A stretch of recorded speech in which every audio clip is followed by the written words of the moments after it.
Someone asked the question, my drum smoker won't get hot enough. Well, hey, today we're going to talk about that. We all run into those scenarios where our cooker won't get above a certain temp or we struggle to get it there. Anyway, on today's episode, we're going to cover that.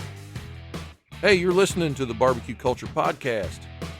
Hey, everybody, this is Frank Cox. You're listening to the Barbecue Culture Podcast. And, on the last episode number 10, we talked about how to light your ugly drum smoker, how to get it started, right? A very basic startup sequence. And, we're kind of going through a series here about, from different issues, it won't get hot enough, it gets too hot, and then, it fluctuates all over the place, different stuff like that, or wind issues. And so, we're taking these episode at a time, and on today's episode, we're going to run through the scenario where it won't get hot enough. We've built thousands and thousands of these drums and cooked on just as many probably. And overall, the ugly drum smoker is our absolute favorite cooker, period. I think you can kind of understand that as much as we cook on them. But anyway, the good thing about an ugly drum is it really, really, really is easy to run those things if they're built properly. When you get into issues that they're tough to run, or they won't get below a certain temp, or it's hard to cook low and slow on them, or they always want to cook hot, or they won't cook hot, then it's got something to do with construction or the way that you're starting the cooker up. So today we're going to talk about some of those issues. But as you've been listening to our podcast, you kind of know something about me. I like to cover the very basics first. I like to make sure we all have an even starting place. And, so we're going to go at this here from the perspective of a new to barbecue guy that just got his ugly drum, and maybe he built it himself, whatever. And we're just going to cover some basic construction. So whenever we're building ugly drums, by the way, there is no wrong way to build an ugly drum. They can be just, burn barrel ugly, or they can be, beautiful works of art. And, I'm sure you've seen a lot of different pictures of them, and there's all different scenarios of air inlets and exhaust and baskets and all these things. And we don't disagree with any of those. The thing is does it work for you? That's the thing. So, but what we're going to do is we're going to talk about the two ways that we have built them that we've had the best success with. So if you use a different method, or someone gave you one with a different style of air inlets and stuff, don't stress out. It's okay. They'll work fine. But the way that we recommend building them, mostly because we've made it easy for people to build ugly drums using our parts, over the years. And so the way we're going to tell you here first is we have parts available at smokerbuildermfg.com. And when you get on there, you're going to notice that a majority of our air inlets are 1.5 inch ID. And those air inlets, we've basically been using those for years because they're the best. That size, you can use one of those or you can use two of those. In most applications, if you're less than 2,000 feet elevation, one of those will perform the entire range of temperature cooking you want. We put two of them on there simply for cosmetic, just to make it look right, make it balance out. Truth be known, you don't need two of them. The other way that you can do this on the air inlets is a lot of guys just drill a hole and put a magnet over it, like those floppy business card magnets. Or you can do like ball valves and pipe nipples. If you do that, you're going to want to start with 4 of the 3/4 inch pipe nipples or 3 of the 1 inch pipe nipples. We used to put a ball valve on one of them, and the rest of them we'd have pipe caps on it just to save some money. And then you control your temperature using those. Now, when it gets to exhaust, the universal standard has been a 2 inch all these years.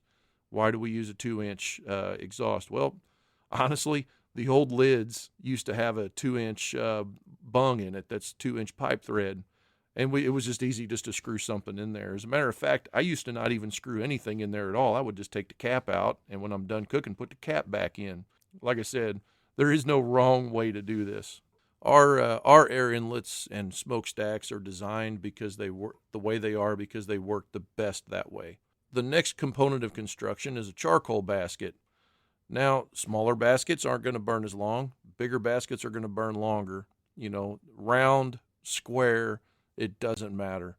We'd have no preference on that. You can get the 1440 from Lava Lock. That's a fantastic charcoal basket we designed for them. Or you can get the square ones that we make. The thing is what makes you happy. If you're building one yourself, we've built them everywhere from 10 inches to 14 inches in diameter. And the bigger they are, the more charcoal they hold. The one key component to a charcoal basket that you must have is some kind of legs under it to get the burning, the bottom of the coal bed up off the bottom of the drum smoker. Now, if you have these bases covered, you'll be fine. Now, we recommend on the bottom of the charcoal basket that it needs to be 3-4 inches up off the bottom. That way, when the ash renders, it doesn't block off the bottom of the charcoal basket. Now, there's a lot of accessories that you can put in here to help control temperature and stuff like that, and airflow in the drum and things like that. So when it comes to airflow, we're going to talk first about the open design. Now, what that means is that we've just got this open barrel, and we just put the charcoal basket in the bottom of it, and you've got your air inlets and your exhaust and a cooking rack, and maybe that's it. You might even have a thermometer in there. But those would be the basic requirements in order to have an operational ugly drum smoker. So in an open design, the air comes in the bottom, and we're simply relying on the charcoal bed to literally suck the amount of air it wants for complete combustion. That's it. The downfall to an open design in an ugly drum is you're going to have a hard time controlling that air that comes in, because as Mother Nature starts to heat this barrel up, just like your flue on your wood furnace or your chimney at the house, it's going to start to suck faster velocity through that drum. So we wind up having to use our smokestack damper to choke it down in order to reduce the volume of air that goes into the drum and somewhat get some control over our temperature. What you're going to find with this is you're going to see some temp zones develop inside the barrel. You're going to have like the left-hand side of the rack will be hotter than the right-hand side of the rack, things like that.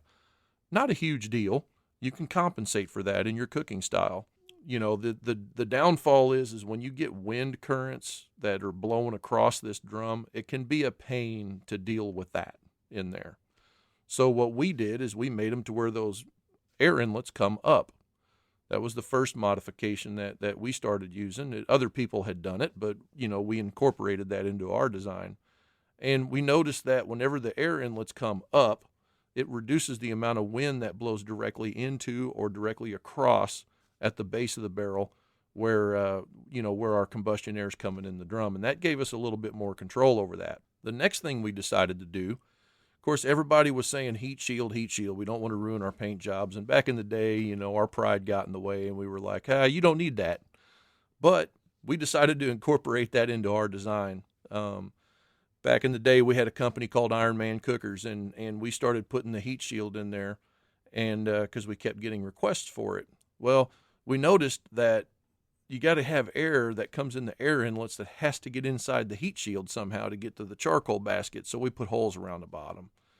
And that really didn't really work. So what we did is we made like a tunnel inside there to where when you had to line this heat shield up because it was removable, and the air would come in through those tunnels into the heat shield, and boy, did that dramatically increase cook time and efficiency and able to control that cooker. So the heat shield became the first major component in our design to get control over this air pattern inside the drum. Next, one of the things I was struggling with back in the day, and you may have seen this yourself, is like if you have a pork butt that you've injected with a lot of juice, whatever it is, and you set that thing on the middle in the cooking rack, and we've got this charcoal basket directly below it, and when the juice would start to render out of that pork butt, it would just rain on the charcoal basket to a point where it like literally would put the fire out. Like we'd have to shake the drum and get the charcoal basket broke loose. because the air would stop. It would like glue the top layer of charcoal shut, the fat wood.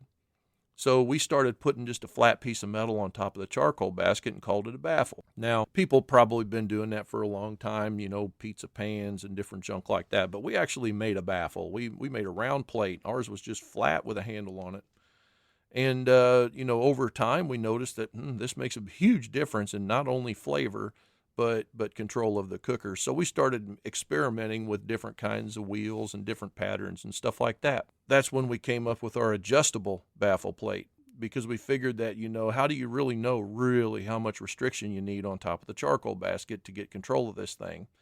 And we wanted to block off the area between the heat shield and the drum more efficiently. So we just made the heat shield taller and made the plate where it sits right on top. And then we could adjust this pinwheel style baffle a little bit more closed, a little bit more closed, a little bit more closed until we find the perfect spot. We discovered that if you're below 2,000 feet elevation, that baffle plate adjusted to exactly the 30% open spot, and then just tighten it down. That's like the best place for this damper. It was 32 degrees outside. I literally had a 38-hour burn time on that with that scenario. So the next thing we decided to do is add this thing called a block-off plate. It's a round plate with a square hole in it. It's got a square hole because our fire basket is square. And so what that did, we put that inside the heat shield, and it's about 3 inches above the bottom of the charcoal basket coal bed.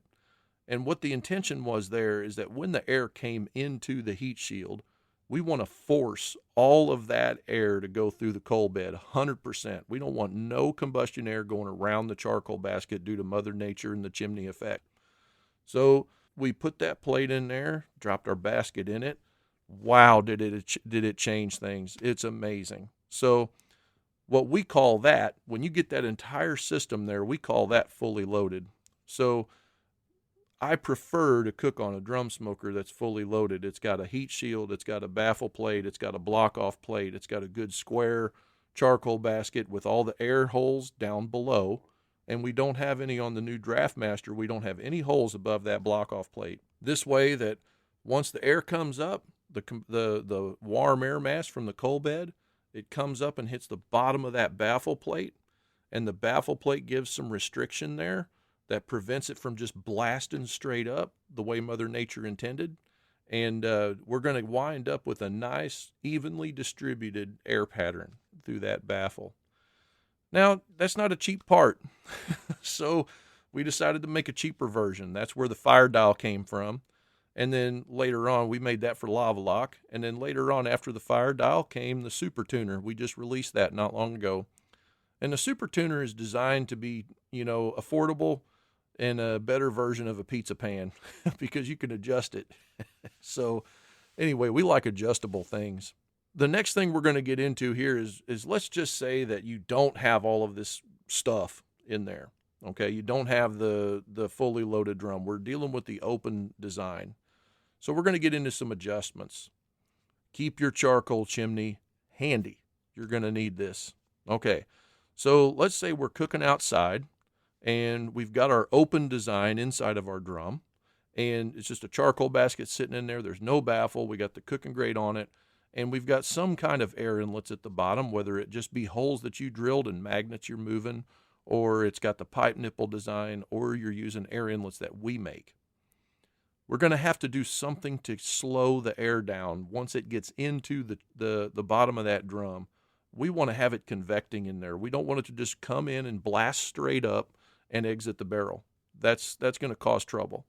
So if it won't get hot enough, that means that you don't have enough combustion air, or it could be quite the opposite.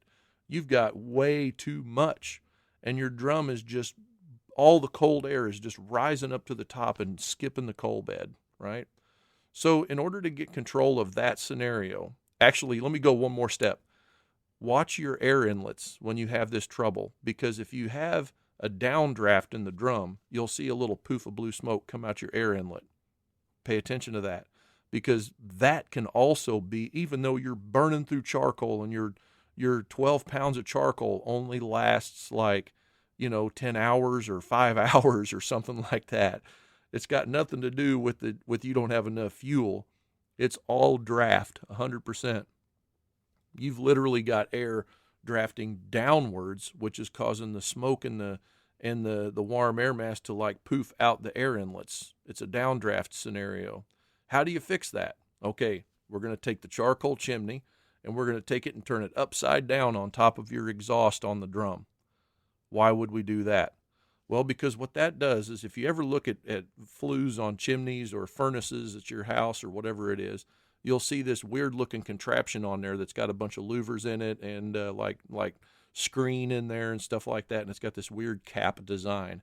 That's called a high wind cap, and that actually turbulates the air as it goes across that exhaust and keeps it from just sucking like a bottle or blowing down. Like when you blow across a bottle, I always say that and I never explain.